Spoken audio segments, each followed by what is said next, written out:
दोस्तों बहुत बहुत स्वागत है आप सभी का एक बार फिर से। जी हाँ दोस्तों, आज पूरे दिन की कई महत्वपूर्ण और बड़ी खबरें निकल कर आ रही हैं। वहीं राज्य सरकार की तरफ से भी आर्थिक सहायता प्रदान की जाएगी। बैंक खाता धारकों के लिए कुछ नए नियम और नए अपडेट्स निकल कर आ रहे हैं और साथ ही साथ केंद्र सरकार की तरफ से बड़े आर्थिक पैकेज को लेकर भी बड़ी खबर निकल कर आ रही है। जानेंगे एक एक करके सभी खबरों को विस्तार से। तो बिना समय गंवाए चलते हैं पहली बड़ी खबर की ओर।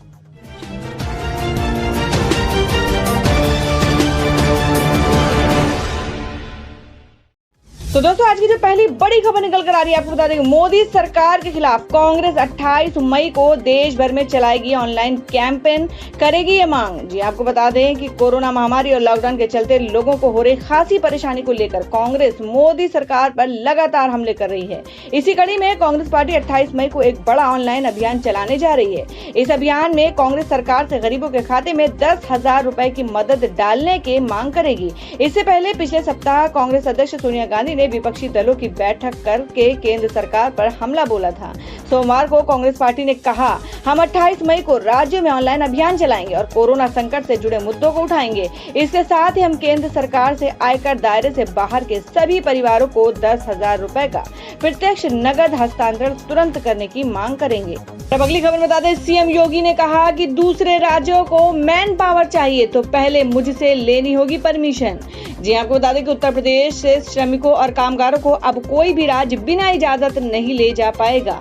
मुख्यमंत्री योगी आदित्यनाथ ने कहा कि अब किसी राज्य को यूपी मैन पावर चाहिए तो उसे हमारी अनुमति लेनी होगी। सीएम योगी ने कहा, जिस तरह हमारे कामगारों की दुर्गति हुई है, जिस तरह का इनके साथ व्यवहार हुआ है, उसके मद्देनजर हम उनका रजिस्ट्रेशन कर उन्हें बीमा कवर देंगे, उनकी सामाजिक सुरक्षा देंगे और रोजगार परक परीक्षण देंगे ताकि उसे वहां जाकर इधर उधर भटकना ना पड़े। उन्होंने कहा कि कोई राज्य सरकार हमारे लोगों को बिना अनुमति के नहीं ले जा सकती है। मुख्यमंत्री योगी आदित्यनाथ ने रविवार को कोरोना संक्रमण काल सजगता से सफलता विषय पर वेबनियर के जरिए ये बात कही है। मुख्यमंत्री ने ये भी कहा कि कोरोना संकट को जून में काफी हद तक नियंत्रित कर लेंगे। उन्होंने कहा कि उत्तर प्रदेश और अन्य राज्यों में प्रदेश के कामगारों को रोजगार उपलब्ध कराने के लिए जल्द ही माइग्रेशन कमीशन गठित किया जाएगा।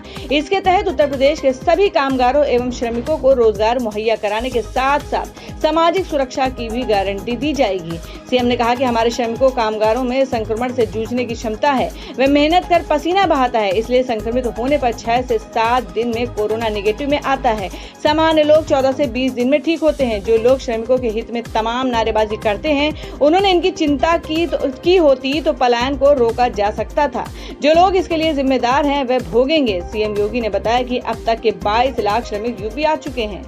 बता दें कि योगी के बयान पर राज ठाकरे ने ठोकी ताल, मजदूरों को महाराष्ट्र सरकार से इजाजत लेनी होगी। जी हाँ, हम बात करें कि लगता है कि आने वाले दिनों में प्रवासी मजदूरों का मुद्दा देश में बड़ा राजनीतिक एजेंडा बनने वाला है।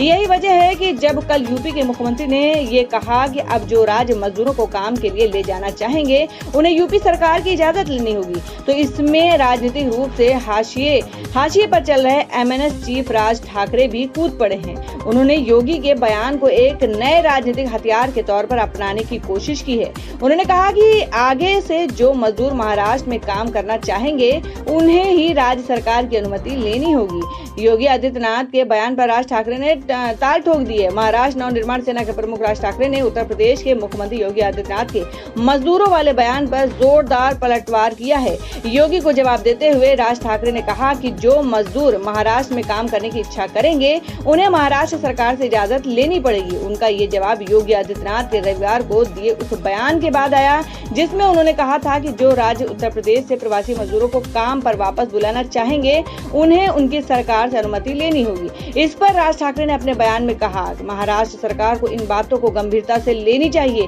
कोई भी कामगार जो यहाँ काम करने आता है उसका सरकार और स्थानीय पुलिस के पास बाकायदा रजिस्ट्रेशन होना चाहिए। उन कामगारों को अपना दस्तावेज और फोटो भी जमा कराना चाहिए। उन्होंने इस बात पर भी जोर डाला कि सरकार को इस तरह के काम पूरी लगन के साथ करना चाहिए।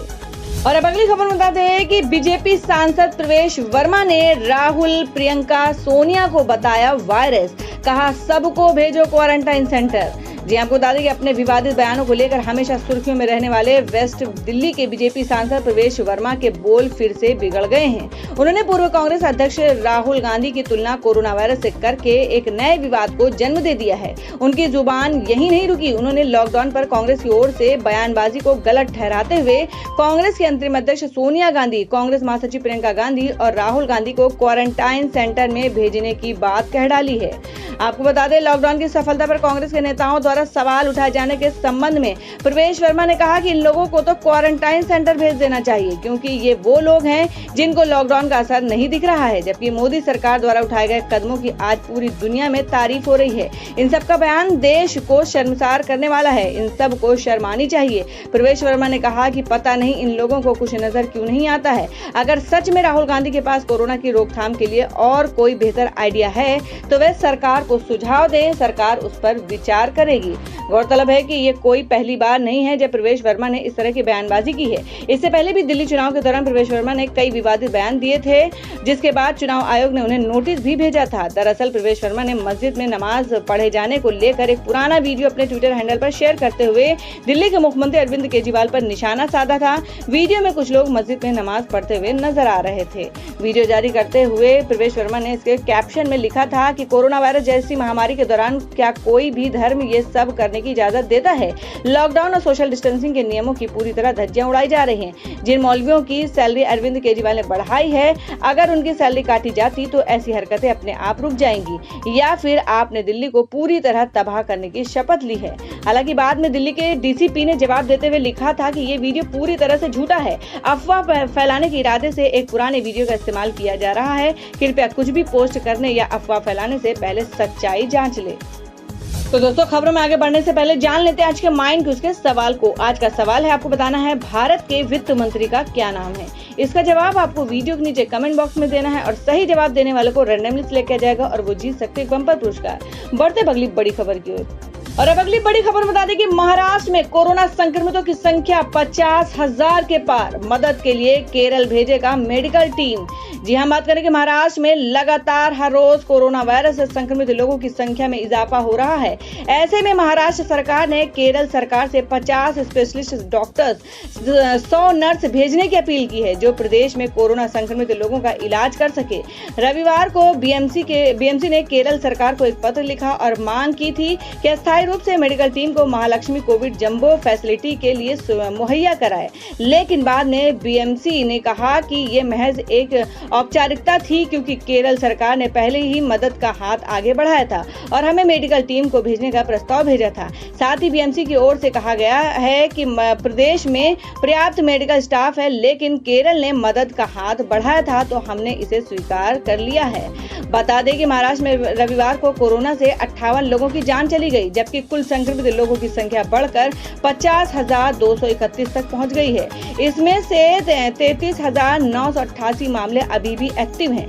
महाराष्ट्र में अब तक कोरोना से कुल 1635 लोगों की जान जा चुकी है। रविवार को कुल 1196 मरीज ठीक होकर अपने घर भी जा चुके हैं, जबकि 14,600 मरीजों को महाराष्ट्र में अब तक डिस्चार्ज भी किया जा चुका है। और अब बता दें कि लॉकडाउन के बाद फिर से दौड़ने को तैयार दिल्ली मेट्रो। एक कोच में 50 यात्री ही कर पाएंगे सफर। आपको बता दें, कोरोना वायरस के संक्रमण को रोकने के लिए पूरा देश बीते 2 महीने से लॉकडाउन पर है। ट्रेन, बसें, मेट्रो सब पर ब्रेक लगा हुआ है। लॉकडाउन 4 में मेट्रो सेवा शुरू करने की सुगबुगाहट थी, लेकिन ऐसा हो नहीं सका। लेकिन अब दिल्ली मेट्रो फिर से दौड़ने को तैयार है। मेट्रो सर्विस शुरू करने से पहले नियमों के बदलाव किए गए हैं। जी हाँ, अब जब मेट्रो का परिचालन शुरू होगा तो एक कोच में सिर्फ 50 लोग ही सफर कर पाएंगे। आपको बता दें कि दिल्ली में 4, 6 और 8 कोच वाली ट्रेनें चलती हैं। अगर एक कोच में 50 लोग सफर करेंगे तो 4 कोच वाली ट्रेन में 200, 6 कोच वाली में 300 और 8 कोच वाली में 400 यात्री एक बार में सफर कर पाएंगे। मेट्रो में सफर के दौरान सोशल डिस्टेंसिंग का सख्ती से पालन करना होगा। जो लोग खड़े होकर यात्रा करते हैं उन्हें ये सुनिश्चित करना होगा कि 1 मीटर की दूरी बने रहे। सीसीटीवी कैमरे की मदद से सुरक्षाकर्मी यात्रियों पर नजर रखेंगे। इसके अलावा सीट पर बैठने वालों को एक सीट छोड़कर बैठना होगा। मसलन 2 यात्रियों के बीच एक सीट खाली रहेगी। मेट्रो ने इसके लिए सीट पर स्टिकर भी लगाए हैं। और अब बता दें कि हिटलर से तुलना पर सीएम योगी का शिवसेना को जवाब। कहा, महाराष्ट्र को सींचने वाले कामगारों के लिए सौतेली मां भी नहीं बन सकी सरकार। जी हम बात करें कि शिवसेना के मुखपत्र सामना में यूपी सरकार की तुलना हिटलर शाही से करने पर मुख्यमंत्री योगी आदित्यनाथ ने जवाब दिया है। सीएम योगी ने कहा कि महाराष्ट्र को अपने खून पसीने से खींचने वाले यूपी के कामगारों के साथ शिवसेना कांग्रेस सरकार ने सिर्फ छलावा किया है, लॉकडाउन में उनसे धोखा किया है, उन्हें उनके हाल पर छोड़ दिया है और घर जाने को मजबूर कर दिया। इस अमानवीय व्यवहार के लिए मानवता उद्धव ठाकरे को कभी माफ नहीं करेगी। दरअसल शिवसेना के अखबार सामना में बीजेपी और बीजेपी की राज्य सरकारों पर प्रवासी मजदूरों के मुद्दों पर तीखा हमला किया गया है। शिवसेना नेता संजय राउत ने एक लेख में बीजेपी की राज्य सरकारों को कोरोना संकट में मजदूरों के मुद्दे पर फेल बताया है। योगी सरकार पर आरोप लगाया गया है कि मजदूरों को वापस नहीं घुसने देकर उनके साथ अमानवीय बर्ताव हो रहा है। और यही नहीं, इस लेख में संजय राउत ने योगी आदित्यनाथ की तुलना हिटलर से की है और नसीहत दी है कि मजदूरों से व्यवहार पर उन्हें मन की गांठ खोलनी चाहिए। और अब बात कर लेते हैं देश में फैली महामारी के ताजा हालात के बारे में कि 24 घंटे में कोरोना के 6,977 नए केस, मरीजों की संख्या बढ़कर हुई 1,38,845। जी हाँ, आपको बता दें कोरोना वायरस की महामारी अब देश में भयानक रूप लेती जा रही है। सोमवार को कोरोना वायरस के मरीजों की संख्या में अभी तक के सबसे बड़ी बढ़ोतरी दर्ज की गई है। केंद्रीय स्वास्थ्य एवं परिवार कल्याण मंत्रालय ने आंकड़े जारी करते हुए बताया कि पिछले महज 24 घंटे के भीतर कोरोना वायरस के 6,977 नए पॉजिटिव केस सामने आए हैं, जिसके बाद मरीजों की संख्या बढ़कर 1,38,845 हो गई है। इसके अलावा कोरोना वायरस के कारण 154 लोगों की जान पिछले 24 घंटे में जा चुकी है। स्वास्थ्य मंत्रालय ने सोमवार को बताया कि कोरोना वायरस के मरीजों में 57,720 ठीक हो चुके हैं और फिलहाल एक्टिव केस 70,103 हैं। तो दोस्तों, खबरों में आगे बढ़ने से पहले एक बार फिर से आपको याद दिला दें कि अगर आपने अभी तक के हमारी वीडियो को लाइक नहीं किया तो जल्दी से वीडियो को लाइक कर दें और अगर आप हमारे चैनल पर नए हैं तो चैनल को जरूर सब्सक्राइब कर लें और बेल के बटन को भी जरूर हिट कर दें और हमारी पूरी न्यूज को जानने के लिए वीडियो को लास्ट तक जरूर देखें। बढ़ते हैं अगली खबर की ओर। और अब अगली खबर बता दें कि जो कि प्याज को लेके आ रही है कि किसानों के हालात खराब, 1 रुपए प्रति किलो से कम में बेचने को मजबूर। आपको बता दें कि प्याज वो सब्जी है जिस पर भारत में सबसे अधिक हाहाकार मचता है। लगभग हर साल 2 से 3 महीने ऐसे होते हैं जिनमें प्याज के भाव आसमान छूने लगते हैं। इससे आम जनता से लेकर सरकार तक परेशान रहती है, मगर प्याज किसानों को भी परेशान करता है। अगर मौजूदा रेट देखें तो दिल्ली में प्याज 20 रुपए प्रति किलोग्राम के भाव में बिक रहा है, मगर इसी प्याज ने किसानों का बुरा हाल कर दिया है। भारत में कुछ हिस्सों में किसानों को पिछले कुछ दिनों में 1 रुपए प्रति किलो के कम भाव में बेचनी पड़ी है। जी हाँ, आपको बता दें कि तेलंगाना की सदाशिवपेट मंडी में किसानों को महज 59 पैसे प्रति किलो के भाव पर प्याज बेचना पड़ा। वहीं देश की कई अन्य मंडियों में भी पिछले चंद दिनों में किसानों को 3.5 रुपए प्रति किलो तक के रेट प्याज बेचना पड़ा। ऐसे में जानकर सवाल उठाते हैं कि केंद्र सरकार कैसे इसका इनकम डबल कर पाएगी। और अब बता दें कि संजय राउत बोले प्रवासियों ने जाते समय की थी महाराष्ट्र के मुख्यमंत्री की तारीफ, सीएम योगी को वीडियो भेजेंगे। जी हां, आपको बता दें कि शिवसेना नेता संजय राउत ने महाराष्ट्र में प्रवासी मजदूरों से अनुचित व्यवहार के उत्तर प्रदेश के मुख्यमंत्री योगी आदित्यनाथ के दावों को सोमवार को खारिज कर दिया और कहा कि सही बात यह है कि प्रवासियों ने लॉकडाउन के बीच महाराष्ट्र से जाते समय मुख्यमंत्री उद्धव ठाकरे की प्रशंसा की थी। राउत ने कहा कि वह मुख्यमंत्री उद्धव ठाकरे की तारीफ कर रहे हैं, प्रवासी मजदूरों के वीडियो आदित्यनाथ को भेजेंगे। राउत ने कहा कि उत्तर प्रदेश के मुख्यमंत्री योगी आदित्यनाथ ने दावा किया है कि हमने प्रवासी मजदूरों के साथ गलत व्यवहार किया है। हम उन्हें प्रवासी मजदूरों की वीडियो क्लिप भेजेंगे जो महाराष्ट्र छोड़ते समय उद्धव ठाकरे की तारीफ कर रहे थे।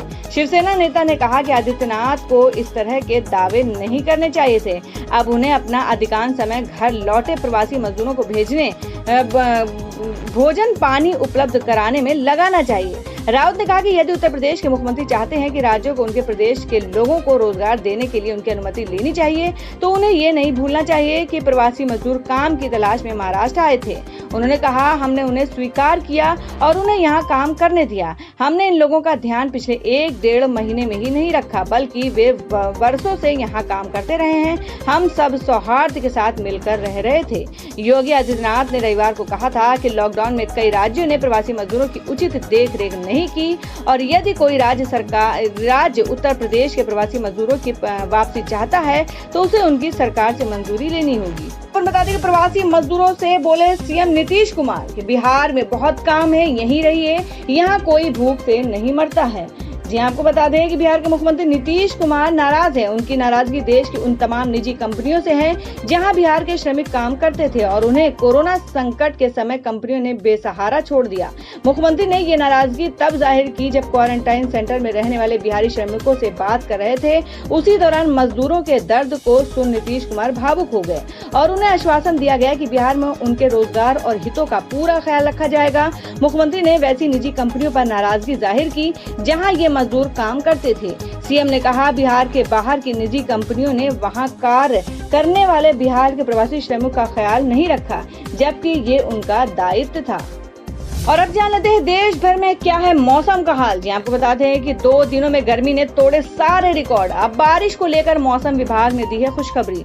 आपको बता दें कि लॉकडाउन की वजह से लोग घरों में कैद हैं और ज्यादातर उद्योग धंधे भी ठप पड़े हैं। ऐसे में अनुमान लगाया जा रहा था कि इस साल गर्मी कम पड़ेगी, लेकिन पिछले 2-3 दिनों से गर्मी ने उत्तर, मध्य और दक्षिण भारत में कहर बरपाना शुरू कर दिया है। पिछले 2 महीने में इस साल का सबसे गर्म दिन रहा। मौसम विभाग के अनुमान के मुताबिक अभी देश में 2-3 दिन गर्मी का कहर ऐसे ही जारी रहेगा। इसके बाद 28-29 मई से राहत मिलने की उम्मीद जताई जा रही है। क्षेत्रीय विशेष मौसम केंद्र के प्रमुख राजेंद्र कुमार जेनामणि ने के मुताबिक दिल्ली में 2 दिनों से गर्मी का कहर जारी है। और आपको बता दें दिल्ली के सभी हिस्सों में अभी तक के तापमान 45 से 46 डिग्री है। राजस्थान के चूरू और पिलानी में देश का सर्वाधिक तापमान 47.6 डिग्री सेल्सियस रिकॉर्ड किया गया है। तो दोस्तों ये थी अब तक की सभी बड़ी खबरों की अपडेट्स। टुडे ब्रेकिंग न्यूज और लेटेस्ट खबरों को देखने के लिए हमारे चैनल ऑसम ज्ञान हिंदी न्यूज चैनल से जुड़े रहिए और हमारे वीडियो को लाइक शेयर जरूर कर दें अपने दोस्तों और रिलेटिव्स के साथ। तो दोस्तों फिर मिलेंगे काम की खबरों और सरकारी योजनाओं की एक और नई वीडियो के साथ। तब तक के लिए धन्यवाद दोस्तों।